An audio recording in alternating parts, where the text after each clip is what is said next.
ইনকিলাব মঞ্চের আহ্বায়ক ও জুলাই গণঅভ্যুত্থানের অন্যতম সংগঠক শরীফ ওসমান হাদির গায়েবানা জানাজা পর্যটন নগরী কক্সবাজারে অনুষ্ঠিত হয়েছে।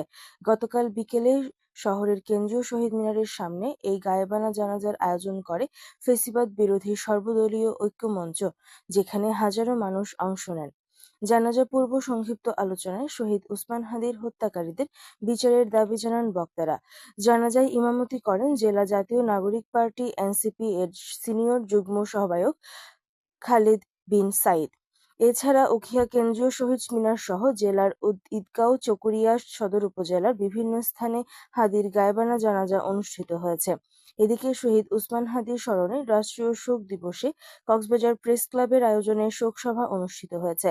গতকাল বিকেলে কক্সবাজার প্রেস ক্লাব মিলনায়তনে অনুষ্ঠিত এই আলোচনা সভায় দলমত নির্বিশেষে সবাই একতাবদ্ধ হয়ে দেশের সার্বভৌমত্ব রক্ষায় সচেষ্ট থাকার উপর গুরুত্বারোপ করেন বক্তারা।